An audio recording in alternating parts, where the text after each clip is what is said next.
Hello, everyone, and welcome back to Inside Lines Podcast. I'm your host, Atoya Burleson.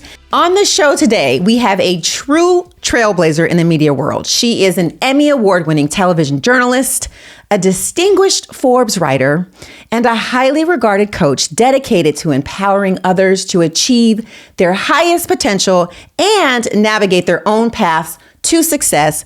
I cannot wait to welcome Jane Hanson. Welcome to the show. Thank you, Atoya. And speaking of trailblazers, look at yourself. Have you looked in the mirror recently? Oh my gosh.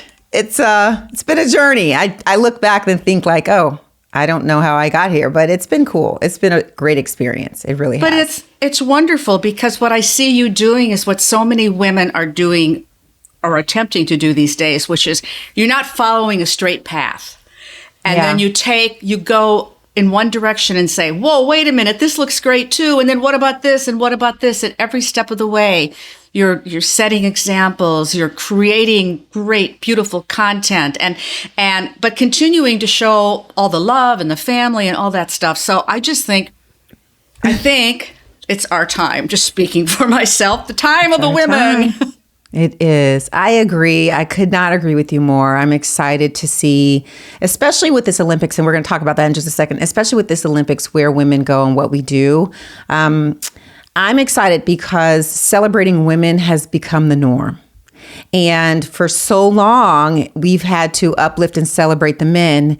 And not only are we celebrating each other, but the men are realizing like, these women are amazing. We need to celebrate them. Why aren't we celebrating them more? So I'm very excited about where the trajectory of women in sports and business, and not limiting yourself, but just to keep going, learn from others, pull each other up as you go. That's how we all win. So thank you for saying that. But I want to get into the Olympics because somebody was there and I'm so jelly.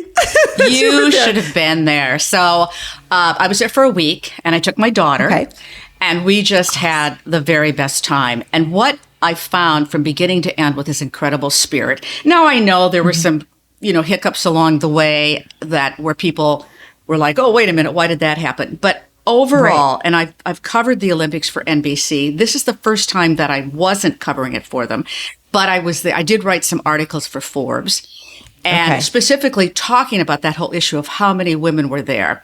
It was gender parity. For the first time, there were as many female athletes as there were male athletes.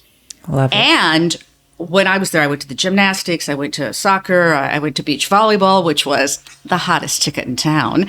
But what I saw, and it was just this spirit, this lovely, wonderful spirit. You see it all the time at the Olympics, but this was the best I've ever seen it. And so yes, you missed out on something. I will also tell you. I'm kicking myself.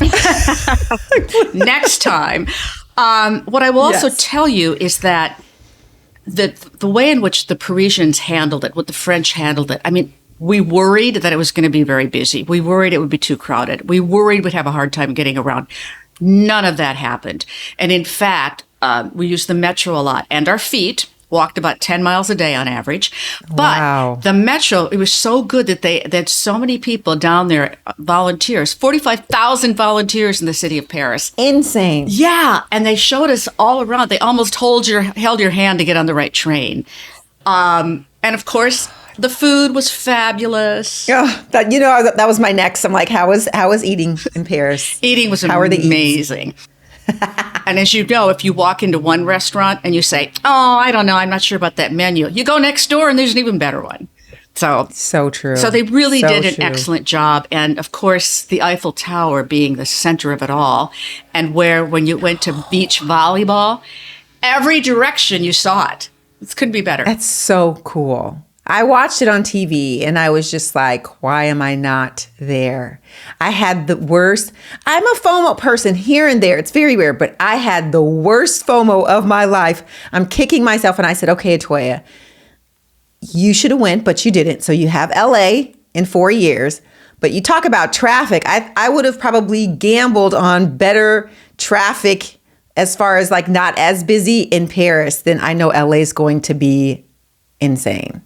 Well, maybe the people who live in LA will decide to leave town Because if that happens, That's true. then it will be a little bit easier. Because that's what happened in Paris. Once you got away from the events, there was no traffic. Yeah. But I know you in particular loved watching the hurdlers. Did you? Yes, I was just saying, I was so impressed with Sydney, like the fact that she broke her own world record. She's been so consistent in everything that she's done. And I don't think she gets enough love.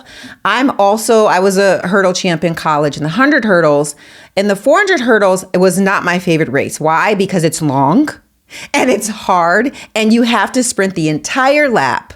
And then you put 10 hurdles in there and it's just beyond exhausting. And the way she runs it and she never gets tired. She is like inspo all through and through. I told my husband, I'm like, the way she finishes, all of it was just so incredible and inspiring. And I wish I had that when I was young. Like I see girls now and they're like, oh my gosh, I want to do this. I want to do this because I think, media does such a great job. They tell the stories behind the women.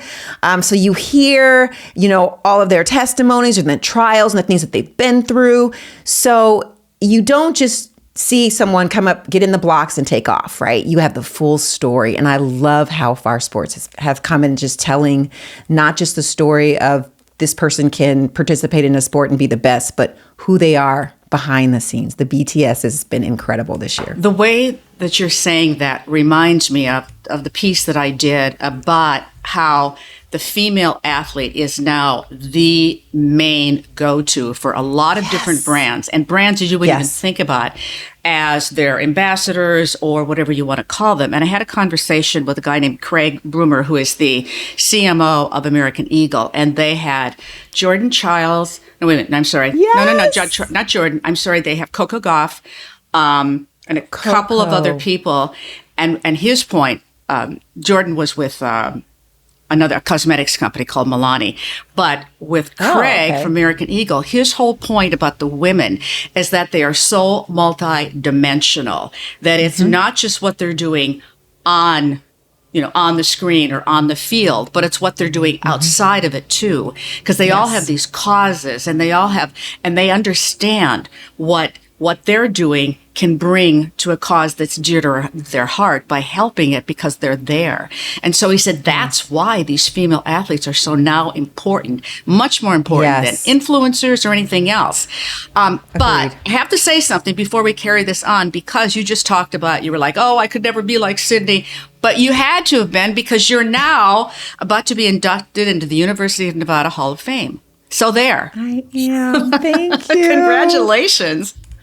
I am. Yeah. When I got the call, I was actually shocked. I had no idea that they were calling, and they, out of the blue, they told me, and I was like, oh my gosh, really? They're like, yes, October 17th, we'll send you all the information. And I was just like, wow, 20 years later, well, first of all, I realized, wow, it's been 20 years since I competed. That's crazy. But 20 plus years later, I think like, you know what? That was so cool. And I think as we keep going in life, we just keep going. We don't look back on all our accomplishments along the way. I think sometimes it reminded me, Atoya, sometimes it's important to stop and look back and think about what you've already accomplished. It's pretty darn cool. So as my boys told me, they're like, Mom, you're goated. So that was cool to hear. Wow, what a compliment coming from your kids, because usually they're like, oh, she can talk about that again.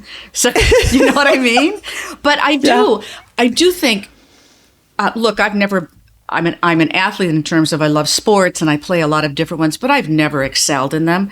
The thing that I wish that I'd had, but my brothers were good. The thing I wish I'd had was that big push, because I probably could have been, but the discipline to do it.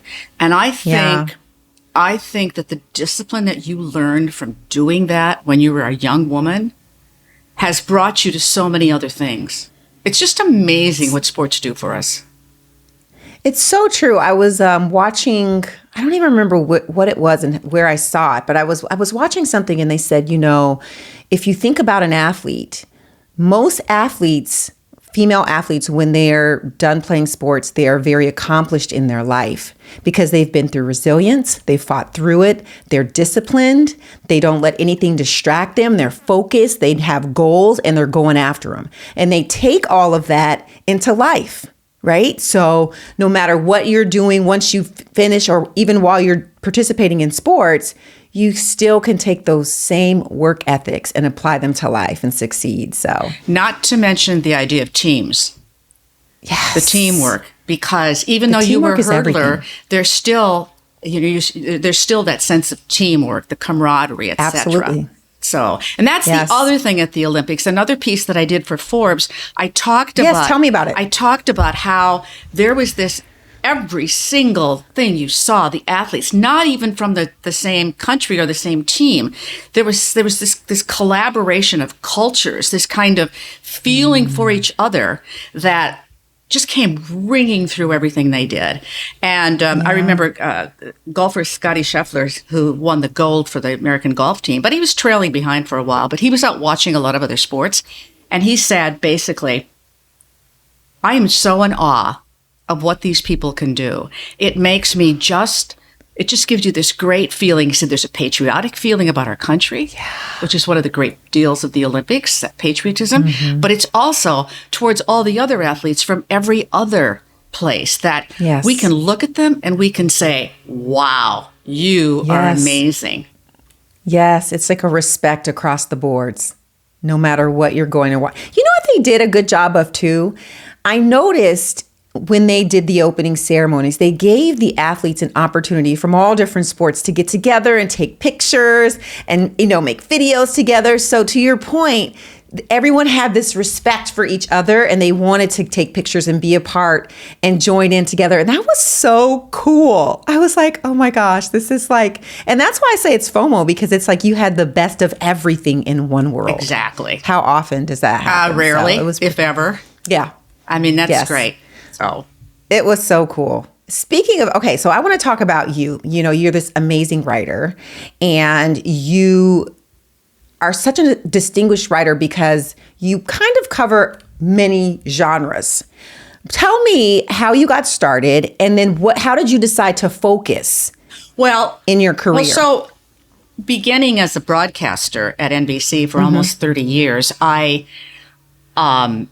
writing, people don't understand how important writing is to the world of television. I'm sure Nate can tell people that you have to have the script has to really, and you have so few words that you can use because time is so limited. So you become a good writer, I think, because you know that you have to be brief, you have to be rather brilliant if you can, and it has to be impactful.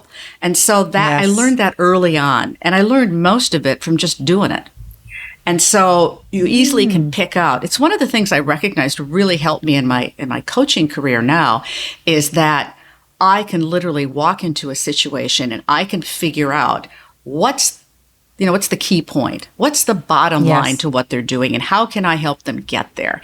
And I do the same thing now with my writing because it's all about, I want to teach something from it. I want to extract a lesson, but at the same time, I want to do it in a way that tells a great story. And I think that's what we do all the time in broadcasting and all the time in podcasts and all the time in whatever kind of medium we're using.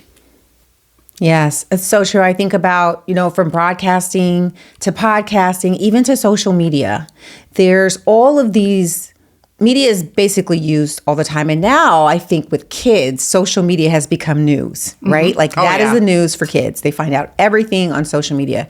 And there's the good and the bad. You have the divisive situations, you have the things that bring you together. But even throughout all of that, it does become overwhelming.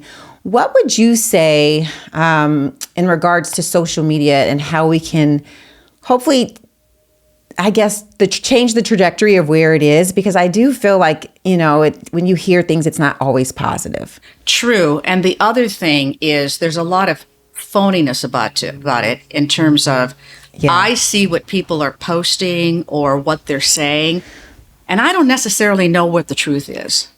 That's good. If we can, we take one picture from our 24-hour day where we look really super happy and we're having a wonderful time. Maybe the rest of that day sucked.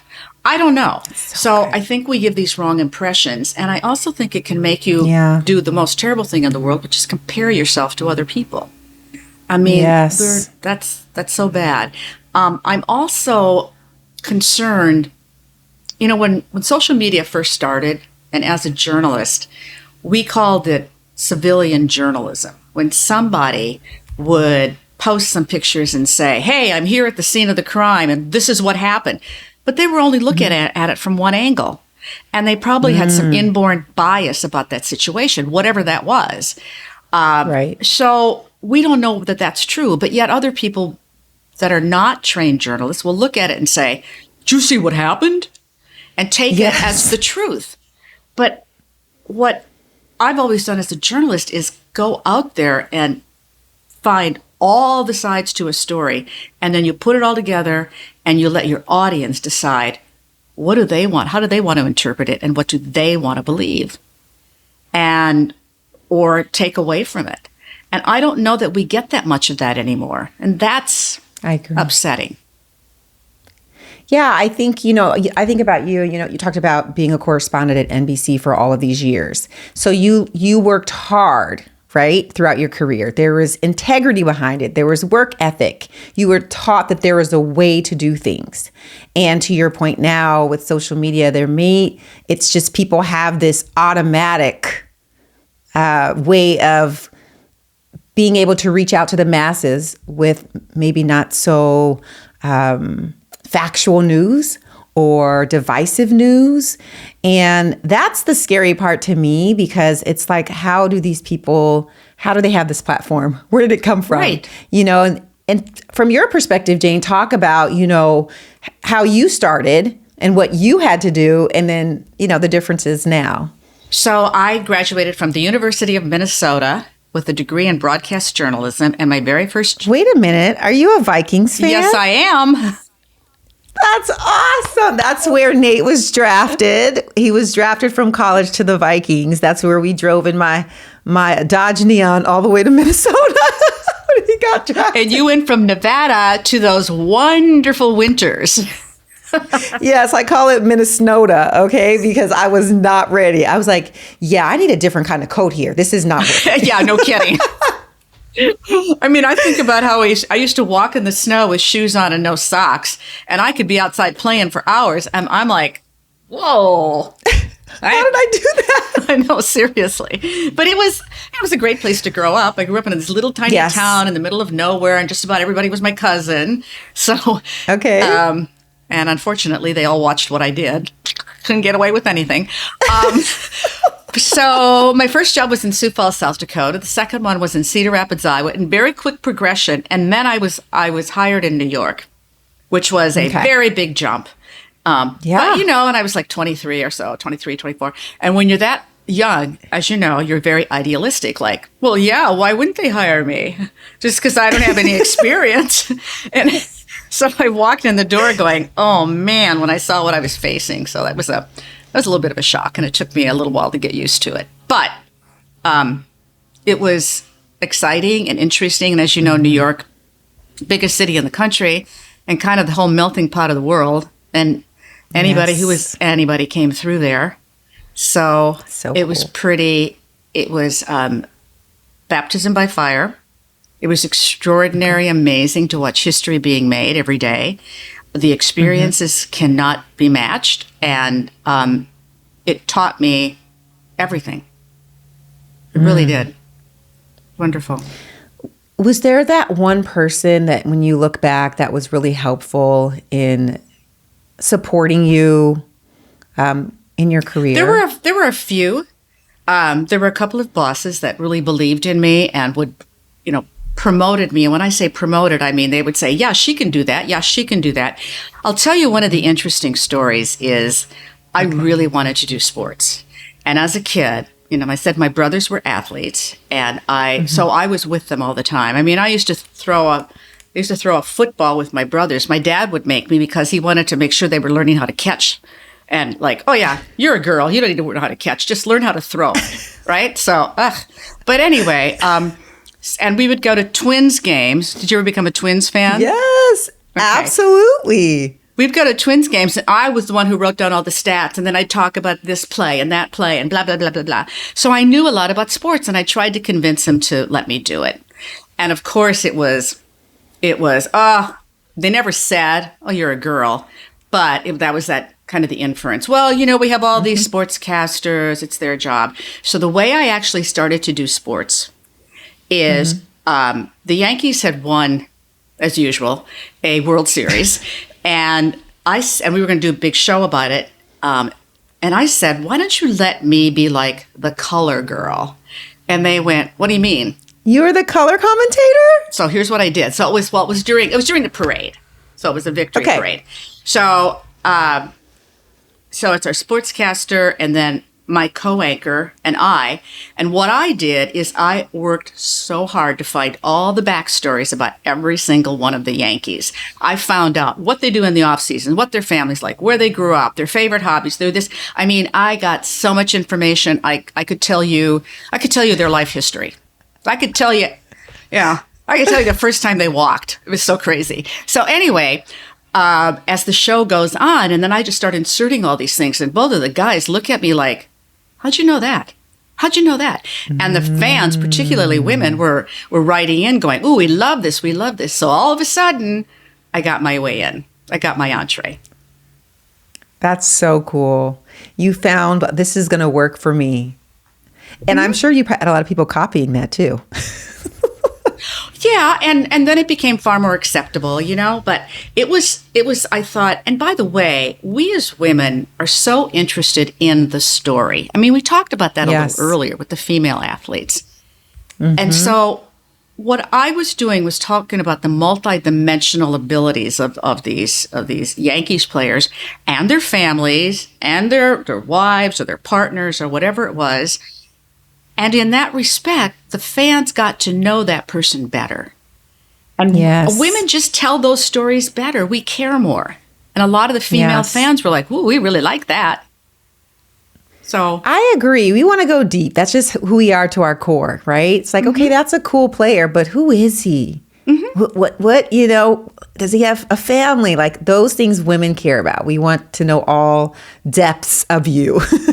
Right. And how did they get there? Like what? I mean, yeah, they've got talent, but getting to be a top professional athlete is a heck of a lot more than talent. Yes, 100%. 100%. Okay, let's discuss your writing a little more. As I understand, your focus is on women businesses and entrepreneurs. You help them to be able to express themselves well. Right. So I'd love to hear how this came about. And I know you also work with men, so I don't want to, I do. But I just want to say, how did this idea come about for you? Well, I have a lot of research about women in business. Okay. And the thing that I keep noting, and I've noted this so often in my coaching work, is that like sometimes women who are CEOs of big companies will say to me, I feel perfectly equal until I walk into a boardroom and there's 20 people and 18 of them are men. And all of a sudden, I'm like a little kid in kindergarten. Yeah. And they lose some of their confidence. And so I set out to say, now, wait a minute, let's talk about that. Why does that happen? And so I work very deliberately with those female CEOs to get them to a place where they're much more confident and where they know that their purpose in that moment is to deliver on what they promised they were going to do and to show that they can do the job. And by the way, that's the trick with women is we focus, if once, we feel like this imposter syndrome thing. It's a big deal. But I'm here to say that it's not true. If you're in a great job, if you're a CEO, if you're a podcaster, if you're a broadcaster, whatever you are, you had to work darn hard to get there and you deserve it. And you have to recognize that in that moment, you are the expert at whatever it is you're doing. Yeah. You know more about it than anybody else in that moment in time. And you have to believe in that. But we're so afraid of being braggarts. We're afraid of, I don't want to talk about myself that much. So if we can then focus on our purpose, why we're there, what we're doing for the company, it changes everything. And that's what I help them do. That's really good. You know what that reminds me of, and this is a great correlation here, Jane. It's the same in sports. It's like having a sports psychologist help you get over the hump, right? There's something holding you back up here, but once you are redirected and you're, refocused and you think about what is my purpose? Why am I here? What do I need to say to myself? There's a parallel there that I see clearly. Absolutely. I do think that the world of sports and the world of business, they kind of go hand in hand. The principles of everything I do, my broadcast, what I learned in broadcasting about speaking and communicating are the same things that you can use in automotive work or in on a sports arena, in a fashion business. The principles go across everything. And of course, at the core of everything I do is great communication. And if we can't communicate well, we're never going to make it anywhere. That's so true. Okay, so for those listening, because I know that they're like, oh my gosh, she is a coach. I would love to find out something. What's something that you can give these women today to think about in the sense of whether, like you said, whether they're standing up, giving a speech, whether they're on a panel, whether they're speaking in a boardroom. What is some advice that you could give them in this moment that they could take away and say, you know what, I love that. Let me reach out to Jane. I need to know more. Okay. So number one, I want you to think about your body language. I want your posture to be strong. I want if you're standing up, your shoulders back. And I want you to be a person who is taking up your own space, because sometimes we don't take up space. Second thing is speak eloquently. And by that, I don't mean, oh, let me tell you that. I want you to be authentic. Don't talk too fast. Respect your audience by making sure they can hear you and they can connect with you, and be understandable. Use words that are impactful, and prepare. You got to prepare for these things, because sometimes we don't prepare well enough. And the last thing that I'd say that sounds so trite, but it's not trite at all, is think about how you look. Match your audience. If you're going to be addressing a fintech firm, for example, or some tech thing where they're very low-key dressed, dress like them. If you're going to be in front of a boardroom, dress like the board members. If you're going to be in a wherever it is, but feel comfortable and good in how you look. Attire matters. I know we don't like to think about it, but it does. Dress like the person you want to be perceived as. Make sure you're well groomed, and when you're talking, take a nice pause every so often, because a pause shows that we have confidence. Wow, I haven't heard that one, Jane. Take a pause. I love that. That's really good. It means we're brave enough to allow there to be a little dead air. That's good. Okay, so do you feel like, because you are a coach for women but also males, do you feel like there's a difference in coaching for you, or do you feel like it's pretty similar across the board? Lot of similarities, but again, for the most part, it's very similar. But I do think that women and men approach things differently. And so you have to make sure you're approaching it differently. And by the way, I learn a lot from men too.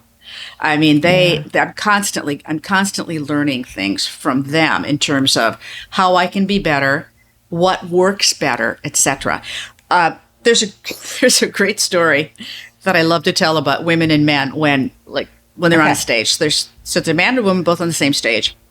The woman is watching the audience, and she sees somebody that's taking their phone and they're busy working on it. And she's like, oh, I must not be doing something right. And they get all rattled, and they start to think that they're not performing well. They're not being heard. Right. A guy sees somebody on the phone, and they look at them and they think, that guy's missing the best speech of his life.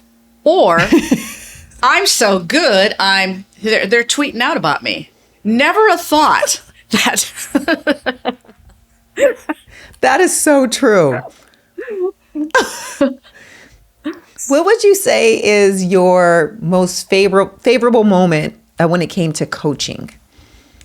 Oh, I think it's just when I have an aha moment. Thought you were going to ask me about my favorite moment as a broadcaster, which I'm going to. Well, that's coming. Okay, well, I'm going to tell you that now because. Okay, let's do it. So it was a long time ago. It was in the late 80s. And I'm given the task of going down to Lower Manhattan to St. Mark's Park by St. Mark's Church and interviewing Desmond Tutu, of course, the great apartheid leader or anti-apartheid leader of South Africa. And so we're sitting there. I'm sitting on a park bench. I'm interviewing him. There are a few other reporters around because they're taking notes from this interview. He was in New York to address the UN. And as I'm sitting there, his handlers came over and said, "We need to interrupt this." And I go, "Oh, come on. I'm almost done." I'm being like a spoiled brat. Like, I got other places to go because I have other interviews to do. And they said, "No, you want us to stop." So they stop. They take him aside. They come back, and he's sitting there, and there are tears in his eyes. It almost makes me cry when I think about this. And I go, "What happened?" He goes, "I was just told I've won the Nobel Peace Prize." And I'm like, oh my God. So I start to cry. And I say, "Well, how do you feel?" And he goes, "This isn't just about me. This is about what we've done." And he goes into this whole thong. He goes into this whole beautiful thing about the journey, how tough it had been, and where they were that day. And I'll just never forget it. Yes, that's special. I was going to ask you that during our 2-minute drill, but I'll ask you something else different there. Thank you for sharing that. That's so cool. It's like chills, Exactly. A moment like that is like, that's awesome. Okay. And what about as a coach? What's one of your favorite moments that you can remember? I think that when I see people then do an interview, because I do media training and presentation training and videos, when I see them doing an interview where they really nailed it, or when I see them on a stage where they are actually doing the work that we'd worked so hard in it, I think that's when it really comes to me. Particular people, there have been so many that when I look at it, it's just that combination of using the techniques I've given them, using the skills that we've refined, using their words in a way that helps them achieve their goals. A lot of these people, they're kind of at the tipping point where they're just about to make it. And then when they ultimately do, I know that I've had a hand in it. And that makes me feel so gratified. Like a true coach. Mm-hmm. Yep. There's so many parallels here. This is so great. So great. I love it. Okay, I want to ask you what you have going on or what you're working on now. What is new for you? I have, I've got a big project I have launched. I've got 3 video courses that I've done. And the last one, which is all about body language, because I'm really into body language. There's so much about it that's little tiny things that we can adjust that will make a big difference. So that last course is it's been launched, but it's being relaunched in a new way. So I think that's really exciting. I've got some travel coming up that I think could be a lot of fun. And it's always good when you get to be in another place working, because the cultural differences, that's another part about all of this, by the way.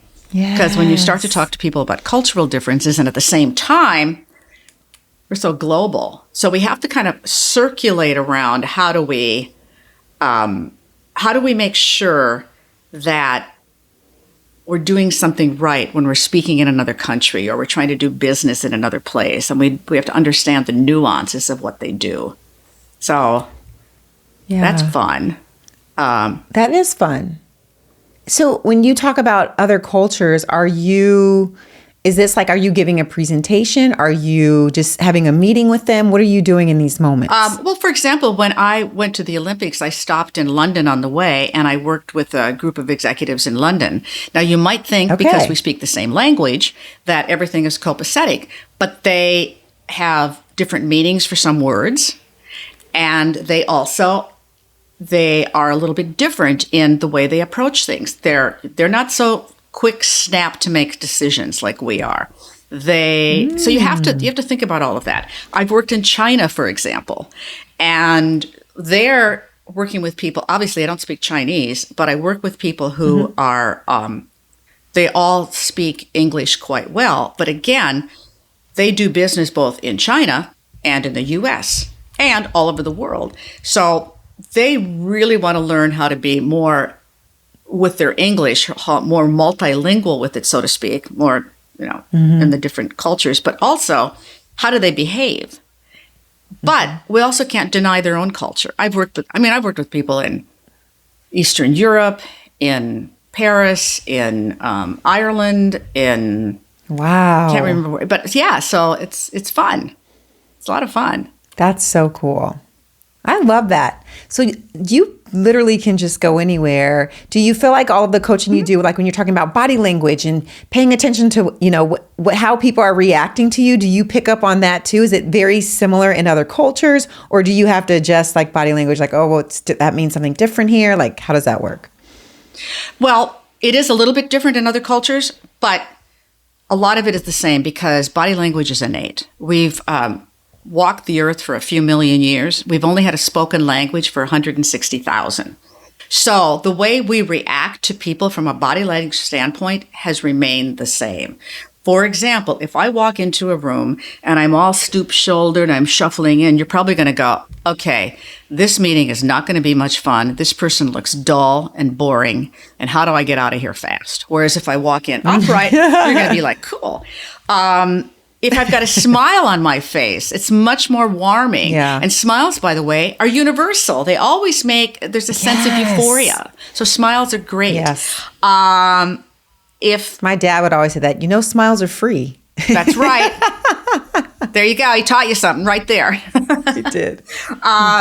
So there's just a lot of eye contact, which is just so crucially important, is a big deal. All of these things are universal. Now, every culture has a slightly different thing about maybe how much they use gestures, or maybe how you sit, or how do you greet people? Are you shaking their hand? Are you bowing? What are you doing? So you really have to learn all of this.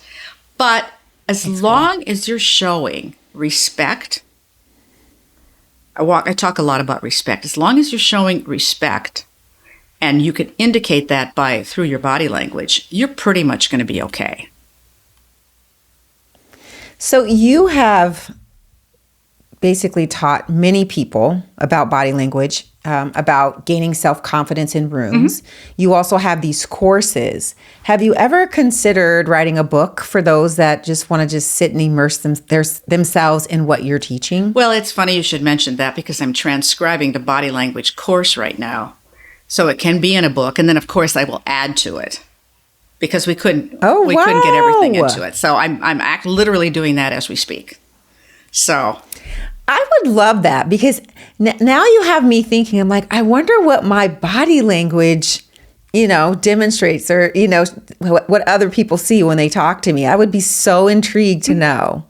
Yep. So yes, I definitely would. Just let me know when it's ready, Jane. I'm going to pick it up. It's going to be soon because it's an easy thing to do. Because I've got all the content, and then I'll just add to it. But I have to also I want to do some drawings or some pictures to go along with it so that we can actually demonstrate. So that would be great. So that's one of the things I'm doing. That's just fun, That's great. My goal is to help people because if your body language can help you, and by the way, it's a big deal it's even more important in our personal life. So that's true because kids don't really know about body language. I feel like they're just always like this. Their heads are down. They're in their phones. They don't have a clue about body language. I think speaking is different now. So yeah, even doing a course with kids, Jane, that would be huge. Well, I have taught at some colleges, and one of the things about, I remember my nephew, who's an engineer, came out of school and he said to me, will you help me with my body language? I have to give a speech. And I said, well, didn't they teach you any of this at school? And he goes, no. Because they were so into doing everything on the computers and email and text. And he said, I never took a course in it. And he goes, I'm afraid. I said, but you're you're a really good, you're really good and you're personable, right? And he goes, I can't do that in front of 50 people. I said, okay, well, buckle up. Let's go. So you got him right. I got him ready, and he felt really good about himself then. I have worked actually with a lot, now that I think about it, I've worked with a lot of kids that were either just graduating from college and getting into their first job where they knew they were going to have to make presentations and the like. I've worked with kids in helping getting them ready for college interviews because it's how am I going to be perceived? How am I going to persuade them that I should come to this school? And it's not just about it's just not about the words that they're saying or their curriculum, whatever it is, the test scores and all of that. Mm-hmm. It's about how do they come across? Because there's so many kids that are very similar when you look at their scores, when you look at their accomplishments, when you look at all those factors. So now it's up to these administrators to say, okay, this one fits here better than that one. And most of the time they do it from a conversation with them. That's good. Okay. So I have a question for you. And then we'll get into the 2-minute drill. We'll play a fun game here. For people that, they might prepare well, right? They've read their speech, they've practiced what they're going to say over and over and over again, but then they get in the room and anxiety hits them. They see the people, there's that feeling in your gut and you don't know what to do. How do you help them to walk through that, to calm down and to focus on the task at hand? Well, the first thing is to breathe. And by that, I mean, you do this little exercise where you breathe in for 3 counts, you hold it for 3 counts, you breathe out for 3 counts, and you do it 3 times. And that really helps us. It calms us. It gets the butterflies away. Then sometimes I have them do what people used to call a power pose, which is you take your arms and your legs, you spread them wide. Obviously, I can't do it here, but you spread them wide. It's like a Superman pose, and you just hold that for about a minute. Now, you're going to do this stuff where nobody's watching, okay? Yeah. And then give yourself a little bit of a talk and say, I've prepared. I know my audience. What I'm doing is good. And focus, again, on your purpose. If you focus on why you're there, it takes away a lot of the butterflies. It really does. That's good. Focus on why you're there. Mm-hmm. I love that. I think about that because a friend of mine, we were just talking about that. She's like, sometimes, when I get in the room or it's a lot of people, the eyes hit me and I'm just like, okay, how do I change? Can they see it? Am I just feeling it or can they see it? Right? Because that's what you don't know. You don't know like how you're feeling internally. Can the people in front of you see it? No. Most of the time, no. Unless you're like that guy on network news that's dripping sweat. Otherwise, no. I've been told by some people that what they believe in, and I do believe in this too, is to just make a great entrance. Like if you're walking onto the stage, walk on there briskly and with purpose, and then look around with a giant smile and start. Ooh, that really, no pauses, just get right into it. Exactly. Okay. And if you do that, if you start, the start is the hardest part. Yeah. It really is. So true. And another thing that works well is get a couple of friends and plant them right in the front. And then they can look at you and they're smiling and they're giving you the thumbs up and you're like, yeah, I can do this. Because you got a friendly face. I love it. These are great nuggets. I'm like trying to make sure I sink it all into my brain the next time which is coming up in September. So I definitely am going to really practice all of these things. Well, you got to get ready for your Hall of Fame induction. When is that? I know. That's in October. That's October 17th. You get to talk, right? Yes, I do. I get to talk, and I haven't even started on that, but I'm going to. I told myself, once I have 2 more weeks of other things I have to do. I've already jotted some things down. I have my outline. I just really have to fill in and make sure, don't have too much in there. I don't want to sound like I'm rambling or sound redundant. I want to make sure, I'm concise in what I'm trying to relay in each, point, and just end well, end strong, right? So, that's kind of all I have for now is my outline. That's good, though. That's a good start. And it's going to come from your heart, which is the best. Yeah. Yeah. And I know I'm probably going to get a little emotional. So I told myself, like, I need to make sure what I'm saying, I don't get too emotional. I don't want to be up there snotting, Jane. Waterproof mascara. Waterproof. All right. Done and done. Okay. You ready to play this game? Absolutely. Okay. So this game is called the 2-minute drill. And similar to football, you have 2 minutes to win the game. So I'm going to ask you some questions that are this or that questions, or they are fill in the blank. And so you just answer them as we go. Okay. Let me put the timer on. It's fun. I promise you'll love it. It's really fun. All right, we're gonna start. Ready? And there's a little bit of football trivia. Oh boy, I hope I know it. Crazy. All right, ready and go. Why isn't it? Oh, there it goes. Okay, we kind of already talked about this. Name your favorite sports team. The Vikings. Okay. Where is the Pro Football Hall of Fame? Oh, man. I know it's not Cooperstown because that's baseball. Isn't it in Ohio someplace? That's it. Okay. Canton, Ohio. There. Good job. Tell me your favorite place you've traveled to. Mongolia. Ooh, I want to hear about that. What is the name of the Super Bowl trophy? Vince Lombardi. You are good. Tell me your favorite athlete. Nate Burleson. Skull! I love it. I have to let him know that. That's awesome. Okay, tell me your favorite quote. Maya Angelou. People will forget what you did, they'll forget what you said, but they will never forget how you made them feel. So good. One of my faves as well. Okay, how many players, this is a little tricky, maybe not for you though. How many players line up on the offense? On the offense, it's... Yeah. It's the same on both sides. Line up without in the back? Everyone. Like how many players including are on the quarterback? Including everyone. How many players on the field on 11. Offense? Bam! These are too easy for you. Tell me someone you would like to meet. Let's see. Who would I like to meet that I haven't met? Oh, man. Do they have to be alive? No. Aristotle. What's your favorite thing about your career? The people that I meet. Oh, that came quick. Okay. I have two more. Favorite Olympic moment?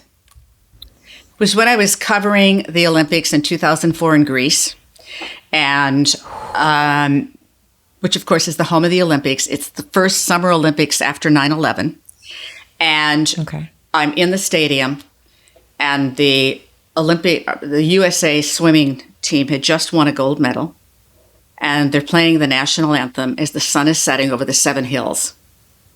It was, every time I think about it, I get choked up. It was so incredibly beautiful and impactful. And it was, after having gone through 9/11, it was, we will survive. Yeah, that's beautiful. Last question.